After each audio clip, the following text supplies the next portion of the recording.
പ്ലാറ്റ്ഫോമിന്റെ കീഴിൽ MPC 46 positive സൈക്കോളജിയാണ് sessions തുടങ്ങിയിട്ടുള്ളത്. അതിലെ 4 യൂണിറ്റുകൾ നമ്മൾ പഠിച്ചു കഴിഞ്ഞു. ഒന്ന് ഇൻട്രൊഡക്ഷൻ ആയിരുന്നു, രണ്ടാമത്തെ റിസർച്ച്, 3 നമ്മുടെ ഈസ്റ്റേൺ ആൻഡ് വെസ്റ്റേൺ, പിന്നെ ക്യാരക്ടർ വെച്യൂസ്, ക്യാരക്ടർ സ്ട്രെങ്ത്തിനെ കുറിച്ചാണ് പഠിക്കുന്നത്. അത് തുടക്കം കുറിച്ച് ഫുആദ് സാർ ആയിരുന്നു 4ാമത്തെ സെഷൻ എടുത്തത്.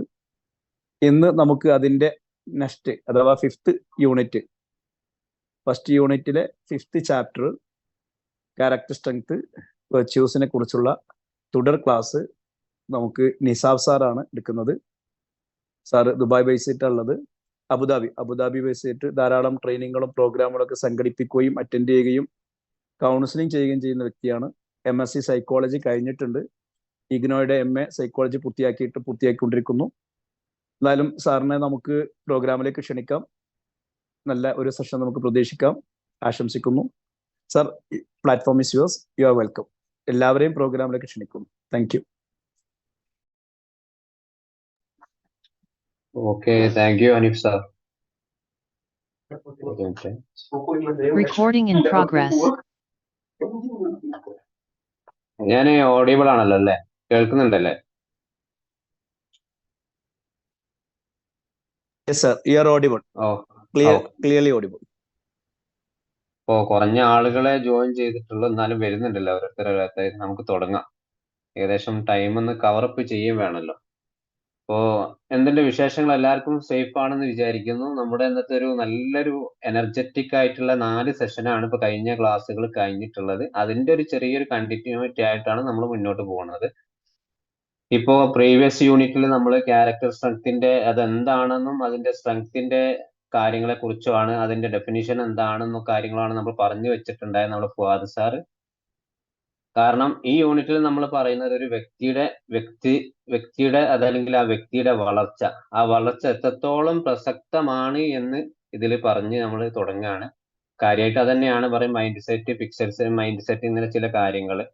അപ്പോൾ അതുമായിട്ട് ചില ഡീറ്റെയിൽസ് ആയിട്ട് പറയുമ്പോൾ ഞാൻ കുറച്ച് എക്സാമ്പിളൊക്കെ ടെക്സ്റ്റിലേക്കാൾ കൂടുതലായി ആഡ് ചെയ്തിട്ടുണ്ട്. അന്നപ്പോൾ ഒരു റെസ്പോൺസ് നിങ്ങളെ ഭാഗത്ത് നിന്ന് കിട്ടിയിട്ടുണ്ടെങ്കിൽ നമുക്ക് നല്ലൊരു ഇന്ററാക്ഷൻ ക്ലാസ് പോലെ നമുക്ക് മുന്നോട്ട് പോവാം. അങ്ങനെയാണ് ഞാൻ വിചാരിക്കുന്നത്.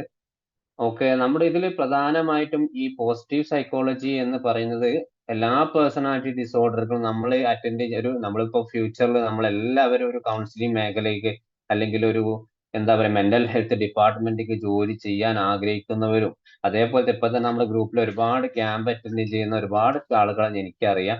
അപ്പൊ എല്ലാവർക്കും നമ്മൾ ഈ അവസാന ഒരു ഇന്റർവെൻഷൻ അല്ലെങ്കിൽ ഒരു ട്രീറ്റ്മെന്റ് എന്നെത്തുന്നത് ഒരു പോസിറ്റീവ് സൈക്കോളജിയിലേക്കാണ്. അപ്പോ ഈ പോസിറ്റീവ് സൈക്കോളജി നമുക്ക് പഠിക്കൽ നിർബന്ധമാണ്. കാരണം എല്ലാ കാര്യത്തിനും ആ ഒരു ക്ലയന്റിനെ നമുക്ക് റിലാക്സ് ആയിട്ട് കൊണ്ടുവരുന്നത് പോസിറ്റീവിന്റെ സൈക്കോളജി പഠിച്ചാൽ മാത്രമേ അത് എത്രത്തോളം നമുക്ക് അവിടെ അപ്ലൈ ചെയ്യാൻ പറ്റൂ. എനിവേ, ഇതിൽ പ്രധാനമായിട്ട് സ്റ്റാർട്ടിങ്ങിൽ തന്നെ തുടങ്ങുന്നത് ഒരു ഇന്റർപേഴ്സണൽ പ്രക്രിയയെ കുറിച്ചാണ്. അതായത് ഇന്റർപേഴ്സണൽ സ്ട്രെങ്ത് എന്താണെന്ന്, അതിന്റെ രൂപരേഖകൾ എന്തൊക്കെയാണെന്ന് നമുക്ക് ഷോർട്ടായിട്ട് പറഞ്ഞു വരാം. അത് കഴിഞ്ഞിട്ട് നമുക്ക് ഈ പ്രധാനപ്പെട്ട പോയിന്റിലേക്ക് നമുക്ക് പോവാം. ഇതിൽ പ്രധാനമായിട്ടും ഇന്റർപേഴ്സണൽ സ്ട്രെങ്ത് എന്ന് പറയുന്നത് കൂടുതലായിട്ടും ഇതിൽ പറയുന്നത് നമ്മൾ മറ്റുള്ള ആളുകളെ ബോധവാന്മാരാക്കാനും അവരെ പോസിറ്റീവായിട്ട് അല്ലെ ഇൻഡിവിജ്വൽ ആയിട്ട് അവർക്ക് കാര്യങ്ങൾ പറഞ്ഞു കൊടുക്കാനും നമ്മൾ പ്രത്യേകം ചില സവിശേഷതകൾ ഉണ്ടാക്കിയെടുക്കുന്ന ഒരു രീതിയാണ് ഈ ഇന്റർപേഴ്സണൽ സ്ട്രെങ്ത് എന്ന് പറയുന്നത്. അതായത് നമ്മുടെ വികാരങ്ങളെ ഫലപ്രദമായിട്ട് കൈകാര്യം ചെയ്യാനും, അതേപോലെ സാഹചര്യങ്ങളും ചില ആളുകളോട് നന്നായി പെരുമാറാനും, അതുപോലെ തന്നെ നമ്മൾ ഒരുപാട് ലക്ഷ്യങ്ങൾ പിന്തുടരുന്നവരായിരിക്കും. അതുപോലെ ഗോൾ സെറ്റിംഗ്, അതേപോലെ തന്നെ ആ ഗോൾ സെറ്റിംഗിൽ എത്തിപ്പെടാനുമുള്ള ഒരു ടേം തന്നെ എന്ന് പറയാം ഇന്റർപേഴ്സണൽ സ്ട്രെങ്ത് എന്ന് പറയുന്നത്. ഈ ചാപ്റ്റർ ബേസ് ചെയ്ത് പ്രത്യേക ചില പോയിന്റുകൾ പറയുന്നുണ്ട്. അപ്പോൾ ഒന്നാമത്തെ point growth mind set and multi cultural mind set ആണ്. അതേപോലെ തന്നെ ഗ്രീറ്റ് ആൻഡ് ഡിറ്റർമിനേഷൻ, പിന്നെ അതേപോലെ self and compassion, self forgiveness. ഈ 4 പോയിന്റ് ആണ് ഈ ബ്ലോക്ക് 1 യൂണിറ്റ് 5 ലാസ്റ്റ് 4 പോയിന്റോട് കൂടി ബ്ലോക്ക് 1 തീരും. നമുക്ക് ഇതിൽ ഓരോന്നായിട്ട് ഇങ്ങനെ പറഞ്ഞു പോവാം. പക്ഷെ അതിന്റെ ഇടയ്ക്ക് മനസ്സിലാകാത്ത കാര്യങ്ങളൊക്കെ ഉണ്ടെങ്കിൽ, എന്റെ ഭാഗത്ത് എന്തെങ്കിലും ബൈ മിസ്റ്റേക്കിലായിട്ട് വന്നു പോയിട്ടെങ്കിൽ നിങ്ങൾക്ക് ചോദിക്കുകയും ചെയ്യാം. ഓക്കെ, ഇതിൽ നമുക്ക് ആദ്യമായിട്ട് ഒരു ഫസ്റ്റ് പോയിന്റ് നമുക്ക് പോകേണ്ടത് ഗ്രോത്ത് മൈൻഡ് സെറ്റും growth mind set and multicultural mind സെറ്റിലേക്കാണ് പോകുന്നത്. അതിൽ പ്രധാനമായിട്ട് നമുക്ക് ഒന്ന് പറയുന്നത് fixed versus growth mind set ആണ്. ഇതിൽ ആർക്കെങ്കിലും ഒരാൾക്ക് പറയാൻ പറ്റുമോ ഫിക്സഡ് മൈൻഡ് സെറ്റ് എന്താണെന്നുള്ളത്? ജസ്റ്റ് ഒരു 2 മിനിറ്റ് ആർക്കെങ്കിലും ഒരാൾക്ക് എന്താണ് ഫിക്സഡ് മൈൻഡ് സെറ്റ്? നമ്മളൊക്കെ സൈക്കോളജി ഫീൽഡിൽ വർക്ക് ചെയ്യുന്ന ആളല്ലേ, ആർക്കെങ്കിലും ഒരാൾക്ക് പറയാൻ പറ്റുമോ എന്തായിരിക്കും ഈ ഫിക്സഡ് മൈൻഡ് സെറ്റ് എന്ന് പറയുന്നത്? ഞാൻ ഒരു കാര്യത്തിൽ ഉറച്ചു നിൽക്കും, അത് ആര് പറഞ്ഞാലും ഞാൻ മാറ്റൂല. അത് തന്നെ. അതെ, വളരെ കറക്റ്റ് ആണ് സഹല പറഞ്ഞിട്ടുള്ളത്. അത് തന്നെയാണ് ഈ ഫിക്സഡ് മൈൻഡ് സെറ്റ് എന്ന് അതിന്റെ ഒരു ഡെഫിനേഷൻ എന്ന് പറയുമ്പോൾ നിങ്ങൾ എന്ത് കാര്യം വിചാരിക്കുന്നോ അത് മാത്രം. നമ്മൾ ഉദാഹരണം പറയാണ്, ചില ആളുകൾ നമ്മൾ കാണാറില്ലേ, പിന്നെ ഇങ്ങനെയൊക്കെ ജീവിച്ചു പോയാൽ മതി, അതേപോലെ തന്നെ ഞാൻ പഠിച്ചതുപോലെ തന്നെ എൻ്റെ മക്കളും പഠിച്ചാൽ മതി, അതിലൊരു മാറ്റം ഉണ്ടാവില്ല. കണ്ട് അയാൾ കുറെ കഷ്ടപ്പെട്ട് പഠിച്ചിട്ടുണ്ടാവും, അപ്പൊ ആ സാഹചര്യം അതായിരിക്കും. പക്ഷെങ്കിൽ ആ സാഹചര്യത്തിന് അപ്പുറത്തേക്ക് അയാൾ ഒരു മൈൻഡ് ഒന്നും മാറാതെ അതേ സിറ്റുവേഷനിൽ ഇത്രയും കാലം അയാൾ ജീവിച്ച് പിന്നെ കുട്ടികളുടെ കാര്യത്തിൽ എത്തുമ്പോൾ താൻ എങ്ങനെയാണോ പഠിച്ചത് ഉള്ള അത് കുട്ടികൾക്ക് യാതൊരു ഗ്രോത്ത് ഉണ്ടാക്കി കൊടുക്കാതെ സാഹചര്യം ഒരുക്കാതെ ഇങ്ങനെയൊക്കെ പഠിച്ചാൽ മതി എന്നുള്ള ചിന്താഗതി അല്ലേ. അതേപോലെ തന്നെ പിന്നെ ഈ പെരുമാറുന്ന രീതിയിൽ ഞാൻ എൻ്റെ കുടുംബത്തിലുള്ള ആളുകളോട് എൻ്റെ വീട്ടുകാരോട് പുറമെ ആളുകൾ എനിക്ക് ഇങ്ങനെ പെരുമാറാൻ പറ്റൂ. ഇപ്പൊ അയാൾ ഭയങ്കര ദേഷ്യത്തിലാണെങ്കിൽ അയാൾ ഒരിക്കലും മാറില്ല. ചില വീട്ടിൽ പട്ടാളച്ചിട്ടാന്ന് പറയാറില്ലേ, ചില പാരന്റ്സിന്റെ ഇടയിൽ കാണാറുണ്ട്. അത് കുട്ടികളെ വളരെ രീതിയിൽ മോശമായിട്ടുള്ള ബിഹേവിയർ കൊണ്ടെത്തിക്കും. അതിലേക്ക് പോകുന്നില്ല. ഇങ്ങനെയുള്ള ചില ആളുകൾ അവരൊന്നും ഇങ്ങനെ മാത്രമേ ചിന്തിക്കൂ, ഞാൻ ഇങ്ങനെ മാത്രമേ പെരുമാറൂ, ഇനി പെരുമാറിയാൽ തന്നെ മറ്റുള്ള ആളുകൾ എന്നെ അംഗീകരിക്കില്ല എന്നുള്ള ഒരു രീതി. ഇതാണ് മെയിൻ ആയിട്ട് ഫിക്സഡ് മൈൻഡ് സെറ്റ് എന്ന കാര്യത്തിൽ ഡെഫിനിഷൻ പറയുന്നത്. അന്നപ്പോ ഫിക്സഡ് മൈൻഡിൽ ഇതിൽ പ്രധാനമായിട്ടും പറയുന്നത് അദ്ദേഹത്തിന്റെ, അതായത് ഒരാളുടെ കഴിവുകളും ചിന്താധാരണകളും കൂടുതലോ കുറവോ അല്ലെങ്കിൽ സ്ഥിരമായതോ മാറ്റമില്ലാത്തതോ എന്ന് നമ്മൾ കാരണം അവരിൽ ഒരു മാറ്റം ഉണ്ടാവില്ല, ഒരു കാര്യത്തിൽ ഒരു മാറ്റം ഉണ്ടാവില്ല, അവരങ്ങനെ ജീവിച്ചു പോവുക എന്നല്ലാണ്ട് ഇതില് പ്രധാനമായിട്ടും അവര് പിന്നെ ഒരു എന്താ പറയാ ആക്ടിവിറ്റീസിൽ കൂടുതലായിട്ട് ഉണ്ടാവില്ല. അവർക്കൊരു പ്രതിഭാസന്നമായിട്ടുള്ള ഒരു, അതായത് ജോലിയിൽ വലിയ ഈ പ്രൊമോഷനും കാര്യങ്ങളും അവർ ശ്രമിക്കൂല. അതുപോലെ സ്ഥിരമായിട്ടൊരു ചിന്താഗതി തന്നെ ഫോക്കസ് ചെയ്തുകൊണ്ട് വെക്കും. പിന്നെ ഈ ഒരേ ലെവലിലുള്ള ബുദ്ധി കാര്യങ്ങൾ ചിന്തിക്കുക. ഒരു ബിസിനസ് ചെയ്യുകയാണെങ്കിൽ ഒരു ബിസിനസ്സിന് ഇങ്ങനെ മാത്രം കുറച്ച് ക്യാഷ് ഡെപ്പോസിറ്റ് ചെയ്യുന്നു, ഈ ബിസിനസ് അത് പൊട്ടിയാലും എങ്ങനെ നഷ്ടപ്പെട്ടാലും ആ ചിന്താഗതിയിൽ മാറ്റമില്ലാണ്ട് മുന്നോട്ട് പോകുന്ന ഒരു രീതി. ഇതില് ഇതാണ് ശരിക്കും ഒരു ഫിക്സഡ് മൈൻഡ് സെറ്റ് എന്ന് പറയുന്നത്. ഇതിന് കുറച്ച് നെഗറ്റീവ് ആയിട്ടുള്ള കാര്യങ്ങളുണ്ട്. ഈ ഫിക്സഡ് മൈൻഡിൽ പ്രധാനമായിട്ട് നെഗറ്റീവ് ആണ് കൂടുതൽ ഇങ്ങനത്തെ ആളുകളിൽ കാണുന്നത്. അതായത് അവോയ്ഡ് ചലഞ്ചസ്. ഇങ്ങനത്തെ ആളുകൾ ചലഞ്ചസിനെ എപ്പോഴും ഒഴിവാക്കിക്കൊണ്ടിരിക്കും. ചലഞ്ചസ് എന്ന് പറഞ്ഞാൽ അപ്പോൾ പുതിയൊരു ജീവിതത്തിലേക്ക് അല്ലെങ്കിൽ പുതിയൊരു ബിസിനസ്സിൽ അതിൽ ഒരുപാട് ചലഞ്ചസ് ഉണ്ടാവും. അപ്പോൾ അതിപ്പോ ഒരു പുതിയ ബിസിനസ് ചെയ്യുമ്പോൾ അതിന്റെ കാര്യങ്ങൾ ഇങ്ങനെ ചെയ്ത ബിസിനസ് ഒന്നും കൂടി വർദ്ധിപ്പിക്കാം, അല്ലെങ്കിൽ ഒരു പുതിയ പഠനവുമായിട്ട് ബന്ധപ്പെട്ട് പോകുമ്പോൾ ഒരു പ്രൊജക്ട് ചെയ്യുകയാണെങ്കിൽ ഈ പ്രൊജക്റ്റിൽ കുറച്ചുകൂടി എങ്ങനെ ആഡ് ചെയ്താൽ അത് ചില മാറ്റങ്ങൾ, ഇങ്ങനത്തെ ചെറിയ ചെറിയ കാര്യങ്ങളാണ് പറഞ്ഞത്. അതിൽ ചില ചലഞ്ചസ് ജീവിതത്തിൽ എവിടെ എന്ത് ചെയ്യേണ്ട ചലഞ്ചസ് ഒക്കെ അവർ അവോയ്ഡ് ചെയ്യും. പിന്നെ അതേപോലെ തന്നെ ഇവര് എല്ലാ കാര്യവും മറ്റുള്ളവർ എന്ത് പറയുന്നു അതൊക്കെ അവർ ഉപേക്ഷിക്കും. കാരണം അവര് മറ്റുള്ളവരുടെ ഉപദേശം സ്വീകരിക്കാനോ അല്ലെങ്കിൽ മറ്റുള്ള ആളുകൾ പറയാനോ അവർ തയ്യാറല്ല. കാരണം ഇവര് മറ്റുള്ളവർ എന്ത് ചെയ്താൽ, അതായത് ഞാനിപ്പോ ഒരു ക്ലാസ് എടുക്കുന്നു, അപ്പൊ ഇതിൽ 10-20 പേര് പങ്കെടുക്കുന്നു, ഈ ക്ലാസ്സിൽ ഞാൻ എടുത്ത എഫേർട്ട് ഉണ്ടാവും. ആ എഫേർട്ട് അല്ലെങ്കിൽ ഞാൻ കുറച്ച് റിസ്ക് ഫാക്ടർ ഉണ്ടാവും, അല്ലെങ്കിൽ ഞാൻ എന്തെങ്കിലും ചിലപ്പോൾ ഇനി ഈസി ആണെങ്കിൽ പോലും നിങ്ങൾ 20 പേരും അല്ലെങ്കിൽ 15 പേരും അത് അംഗീകരിക്കാതിരിക്കുക. അതിപ്പോ എല്ലാവർക്കും നടക്കുന്ന കാര്യമല്ലേ, ഇപ്പൊ അംഗീകരിച്ചു കൊടുക്കേണ്ട കാര്യമൊന്നുമില്ല, ഇപ്പൊ എനിക്കും ഇതുപോലെ എടുത്തൂടെ, അങ്ങനെ ചിന്തിക്കുക. പിന്നെ ഈ നെഗറ്റീവ് ഫീഡ്ബാക്ക്, ഇതേപോലെ ഈ പറഞ്ഞതുപോലെ തന്നെ ഈ ക്ലാസ് എടുക്കുന്ന ഞാൻ എടുത്ത ഈ എഫേർട്ട് അല്ലെങ്കിൽ ഞാൻ ഈ എടുത്ത ലക്ഷ്യത്തിലേക്ക് പലരും കമന്റ് അടിക്കുക. ഇതിപ്പോ സാധാരണ എല്ലാവർക്കും നടക്കുന്ന സംഭവമാണ്, ഇതിപ്പോ വലിയ അഭിനന്ദിക്കാനും കുറച്ച് കാര്യം, ഇതിന്റെ അറിവിന്റെ കാര്യങ്ങൾ പുസ്തകങ്ങൾ വായിച്ചാൽ പോലും നമുക്ക് എടുക്കാവുന്ന കാര്യങ്ങളാണ്. അതെ, മറ്റുള്ളവർക്ക് എടുക്കാൻ പറ്റുന്ന കാര്യങ്ങളാണ്. അതേപോലെ തന്നെ മറ്റുള്ളൊരു അതേ നിങ്ങളെ ഒരു നമ്മുടെ ലൈഫിൽ എന്തെങ്കിലും സക്സസ് ആയി വിജയമായിട്ട് എന്തെങ്കിലും റിസൾട്ടിലൊക്കെ കാര്യങ്ങൾ നമ്മളെ കുട്ടികളൊക്കെ അല്ലെങ്കിൽ വീട്ടിൽ ആരെങ്കിലും അല്ലെ ചുറ്റുപാടുകൾ നമ്മുടെ ഫ്രണ്ട് സർക്കിളിൽ ആരെങ്കിലും എന്തെങ്കിലും ഏതെങ്കിലും കാര്യങ്ങൾ വരുമ്പോൾ അവർ വിജയിക്കുക എക്സാമിന് പാസ്സാവുകയൊക്കെ ചെയ്തു കഴിഞ്ഞാൽ അവരോട് പറയാ ഇതിപ്പോ എന്ത് വലിയ കാര്യം, ഇതിലൊന്നും പറയാനൊന്നുമില്ല, ഇതിപ്പോ പണ്ട് ഞാനും ഇങ്ങനെ പാസ്സായിട്ടുണ്ട് എന്നുള്ള ആ ഒരു പിന്നെ കാര്യത്തിലേക്ക് വരിക. ഇതില് പ്രധാനമായിട്ടും ഇങ്ങനത്തെ ചില കാര്യങ്ങളാണ് ഫിക്സഡ് മൈൻഡിലേക്ക് പറയുന്നത്. ഏകദേശം മനസ്സിലായി എന്ന് തോന്നുന്നു. മനസ്സിലായില്ലെങ്കിൽ നിങ്ങൾ ചോദിക്കട്ടോ. ഇതാണ് ഫിക്സഡ് മൈൻഡ് എന്ന് പറയുന്നത്. ഇനിയിപ്പോ ഇതിന്റെ മറ്റൊരു ഓപ്പോസിറ്റ് ഉണ്ട്. രണ്ടാമത്തെ ഒരു മൈൻഡ് എന്നത് ഗ്രോത്ത് മൈൻഡ് സെറ്റ് ആണ്. ഇതാണ് നമുക്ക് വേണ്ടത്. ഗ്രോത്ത് മൈൻഡ് സെറ്റ് എന്ന് പറയുമ്പോൾ വെല്ലുവിളികൾ സ്വീകരിക്കാനുള്ള ഒരു പ്രധാനപ്പെട്ട ഒരു ഘടകമാണ്. കാരണം ഇവർക്ക് ഈ ഗ്രോത്ത് മൈൻഡ് സെറ്റ് ഉള്ളത് ഞാൻ നേരത്തെ പറഞ്ഞതുപോലെ തന്നെ പണ്ട് ഞാൻ ഒരുപാട് കഷ്ടപ്പെട്ട് പഠിച്ചു. പക്ഷെ അതേപോലെ പഠിക്കുന്നതിന് പകരം എനിക്ക് കിട്ടിയ വിദ്യാഭ്യാസത്തിന് പകരം എനിക്ക് എൻ്റെ മക്കൾക്ക് കുറച്ചുകൂടി മെച്ചപ്പെട്ട വിദ്യാഭ്യാസം കൊടുക്കണം എനിക്ക് തോന്നണം. അതാണ് ഈ ശരിക്കും പറഞ്ഞ ഗ്രോത്ത് മൈൻഡ് സെറ്റിലേക്ക് വരുന്നത്. ഇവർ എവിടെ വെല്ലുവിളി കിട്ടിയാലും അവരത് സ്വീകരിക്കും. കാരണം അവർക്ക് അത് നടത്താൻ കഴിഞ്ഞിട്ടില്ലെങ്കിൽ അവർക്ക് ഒന്ന് ട്രൈ ചെയ്തുകൊണ്ടിരിക്കും. അതേപോലെ തന്നെ പിന്നെ എന്താണ് ഈ തിരിച്ചടികൾ കിട്ടുമ്പോൾ അവർക്ക് അല്ലെങ്കിൽ എന്തെങ്കിലും പ്രശ്നങ്ങളൊക്കെ വരുമ്പോൾ അല്ലെങ്കിൽ എന്തെങ്കിലും സമ്മർദ്ദങ്ങൾ കാര്യങ്ങൾ ഡിപ്രസീവ് ആയിട്ടുള്ള കാര്യങ്ങൾ അവർക്ക് ഹാൻഡിൽ ചെയ്യാൻ പറ്റും. കാരണം ഒരു ഡിപ്രസീവ് ആയിട്ടുള്ള കാര്യങ്ങൾ ഉദാഹരണം പറയും, എനിക്ക് എന്തോ ഒരു പ്രശ്നം വരുമ്പോ ഈ പ്രശ്നത്തിന് ഞാനൊരു ഇൻവോൾവഡ് ആണ് ആ കാര്യത്തിൽ.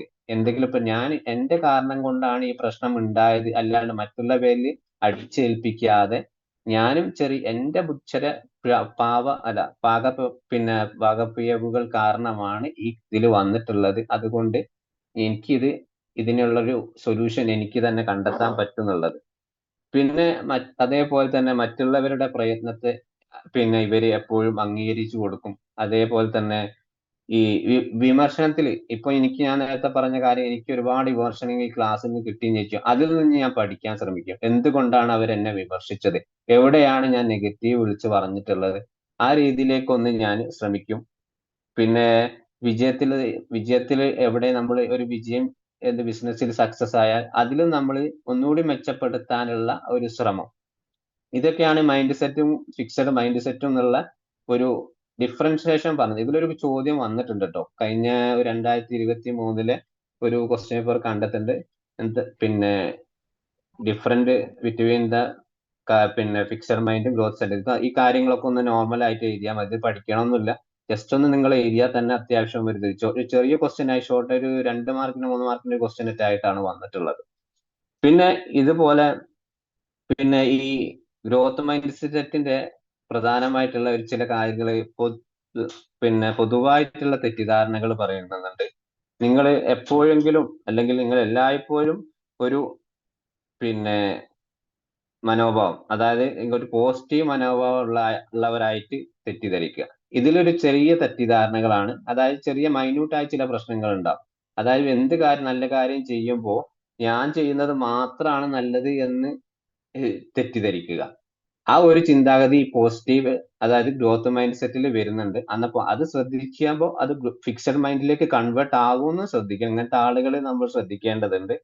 അതായത് ഇതിന് ഉദാഹരണം പറയുകയാണെങ്കിൽ ഞാൻ നല്ലൊരു മനസ്സിന്റെ ഉടമയാണ്, എനിക്ക് അത് നല്ലോണം ചെയ്യാൻ കഴിയും, എനിക്ക് മാത്രമേ അത് ചെയ്യാൻ കഴിയൂ എന്നൊക്കെ പറയുന്ന ചില ആളുകൾക്കുണ്ട്. അവരെ മാത്രം പുകഴ്ത്തി പറയാറില്ലേ, അതേപോലെ ഇതില് സ്ഥിരമായിട്ടുള്ള ഒരു ചിന്താഗതിയോ അല്ലെങ്കിൽ വളർച്ചാ ചിന്താഗതിയോ ഒന്നും അതിൽ ഉണ്ടാവില്ല. പക്ഷെ അവർ ചെയ്യുന്ന ഒരു കാര്യം അല്ലെങ്കിൽ മറ്റുള്ളവരെ ബോധിപ്പിക്കാൻ വേണ്ടിയിട്ടോ അവരെപ്പോഴും പറഞ്ഞുകൊണ്ടിരിക്കും, എനിക്ക് മാത്രമേ ഇങ്ങനത്തെ കാര്യങ്ങൾ ചെയ്യാൻ കഴിയൂ, അല്ലെ ഞാൻ വിചാരിച്ചാൽ മാത്രം നിങ്ങൾക്കൊക്കെ അത് ചെയ്യൂ എന്നുള്ള നമ്മൾ സാധാരണ ആൾക്കാർ കേൾക്കാറില്ലേ, അതേപോലെ. ഇതില് ഗ്രോത്ത് മൈൻഡ് സെറ്റിൽ തന്നെ പറയുന്നുണ്ട് ഈ എഫേർട്ടിന് കൂടുതലായിട്ട് ഒരു റിസൾട്ട് ഉണ്ടാക്കിയെടുക്കുക എന്നുള്ളതാണ്. ഗ്രോത്ത് മൈൻഡ് റിസൾട്ട് ഉണ്ടാക്കിയെടുക്കുന്ന എങ്ങനെ, ചില ആളുകളിൽ റിസൾട്ട് ഉണ്ടാക്കിയെടുക്കുമ്പോൾ ഇതിൽ അവർക്ക് പകുതി നമ്മൾ ബിസിനസ്സിലേക്ക് തന്നെ പോകാം. ഒരു ബിസിനസ് എടുക്കുമ്പോൾ അതിന് ഒരുപാട് റിസ്ക് ഉണ്ടാവും. ആ റിസ്കിൽ റിസൾട്ട് ഉണ്ടാകുമ്പോൾ പകുതി ഹാഫ് മനസ്സിൽ നിൽക്കാന്നല്ലേ, ഈ ബിസിനസ് ഞാൻ ചെയ്താൽ പൊട്ടുവോ ഇല്ലേ എന്നുള്ളൊരു ഒരു തെറ്റിദ്ധാരണ ഇതിൽ വരും. അന്നപ്പോ ആ തെറ്റിദ്ധാരണ നമ്മൾ മനസ്സിൽ പിന്നെ അത് പൂർണ്ണമായിട്ട് ഗ്രോത്ത് മൈൻഡ്സെറ്റ് പാടില്ല എന്നാണ് ഈ സൈക്കോളജി, പോസിറ്റീവ് സൈക്കോളജി പറയുന്നത്. അന്നപ്പോ അത് ഒന്ന് മാറ്റിയെടുക്കാൻ ശ്രമിച്ചാൽ തന്നെ നല്ല രീതിയിൽ മുന്നോട്ട് കൊണ്ടുപോവാം എന്ന് ഇതിൽ പറയുന്നത്. പിന്നെ ആവശ്യമില്ലാത്ത ചില കാര്യം, എഫേർട്ട് ഇല്ലാത്ത പരിശ്രമം, അതുപോലെ തന്നെ റിസ്ക് ഫാക്ടറിന് വളരെ പ്രാധാന്യം അതിൽ ഗ്രോത്ത് മൈൻഡ് സെറ്റിൽ പറഞ്ഞിട്ടുള്ളത്. അന്നപ്പോ അത് സാധാരണ ആളുകളിൽ എത്രത്തോളം എഫക്റ്റീവ് ആണ് എന്നുള്ളത് അവർ സ്വയം മനസ്സിലാക്കിയിട്ട് മുന്നോട്ട് പോകണം എന്നാണ് ഇതിൽ പറഞ്ഞിട്ടുള്ളത്. പിന്നെ ഒരു ഗ്രോത്ത് മൈൻഡ് സെറ്റ് എന്നുള്ളത് ഓരോ ആളുകളും, അതായത് ഓരോ വ്യക്തിയും പേഴ്സണലായിട്ട് സ്വീകരിക്കണം. കാരണം വേറെ നേരത്തെ നമ്മൾ പറഞ്ഞ ഫിക്സഡ് മൈൻഡിനെ കൺവേർട്ട് ചെയ്യുമ്പോൾ അയാൾക്ക് എന്തെങ്കിലും നെഗറ്റീവ് ആയിട്ടുള്ള പോസിറ്റീവ് ആയിട്ടുള്ള പിന്നെ കാര്യങ്ങൾ വരുമ്പോഴാണ് ഈ രണ്ട് മൈൻഡിലേക്ക് വരുന്നത്. പക്ഷെ നല്ല കാര്യങ്ങൾ സംഭവിക്കുമ്പോൾ മാത്രം ഒരു ഗ്രോത്ത് മൈൻഡിലേക്കും, ചീത്ത കാര്യങ്ങൾ മാത്രം വരുമ്പോൾ ഒരു ഫിക്സഡ് മൈൻഡിലേക്കും പോകുന്ന ആ ആറ്റിറ്റ്യൂഡ് ഒന്ന് മാറ്റണമെന്ന് ഇതിൽ ഈ നമ്മുടെ പോസിറ്റീവ് സൈക്കോളജി മൈൻഡ് സെറ്റിൽ പ്രത്യേകം പറയുന്നുണ്ട്. ഇതാണ് തമ്മിലുള്ള തെറ്റിദ്ധാരണകളും ചില കോമ്പൗണ്ടുകളും പിന്നെ കാര്യങ്ങളൊക്കെ പറയുന്നത്. ഇനിയിപ്പോ അടുത്തൊരു പോയിന്റിലേക്ക് പോവാം. ഇനിയിപ്പോ ആർക്കെങ്കിലും ചോദിക്കാനോ പറയാനുണ്ടോ? പറഞ്ഞതിൽ എന്തെങ്കിലും സംശയങ്ങൾ? അല്ല, നമുക്ക് അടുത്ത ഒരു പോയിന്റിലേക്ക് പോവാം.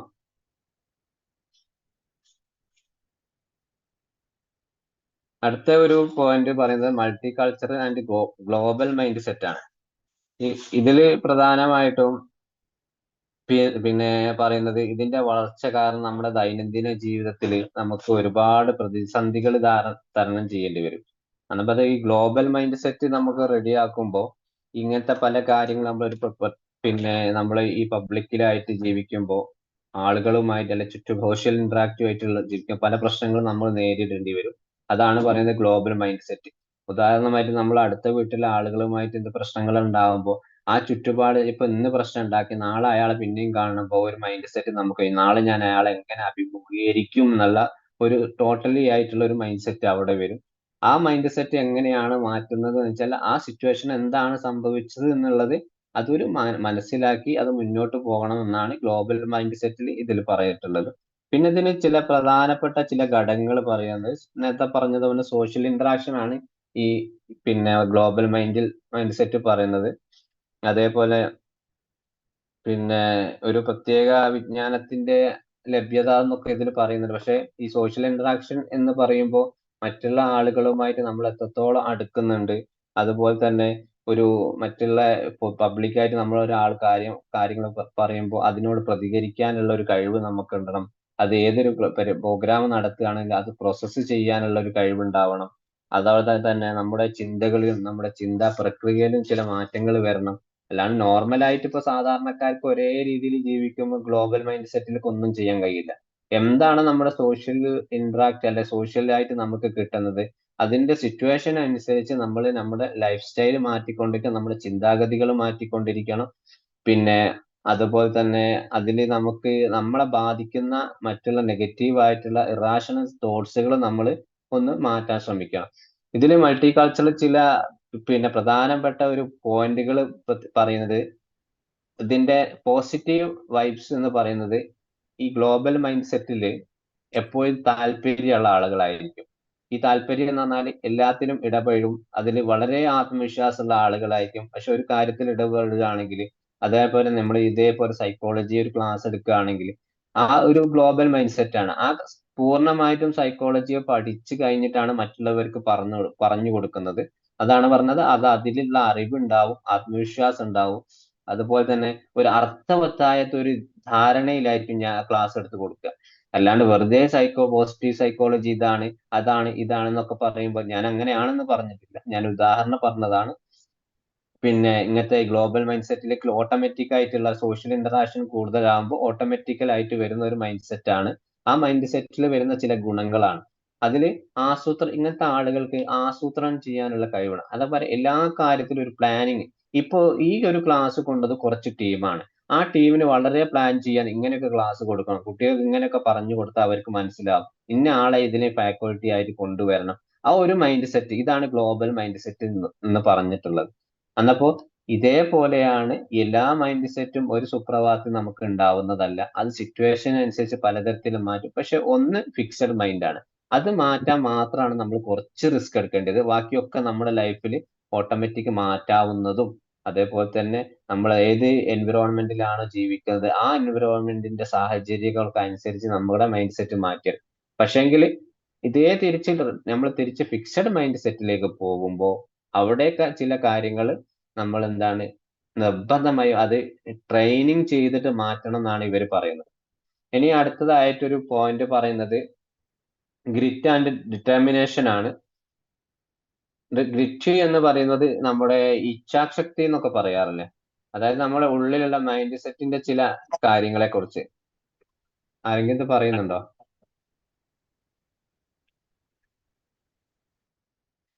ഓക്കെ, ലക്ഷ്യങ്ങൾ കൈവരിക്കാൻ നമ്മെ സഹായിക്കുന്ന ഒരു ഇതാണ് ഈ ഗ്രിറ്റ് എന്ന് പറയുന്നത്.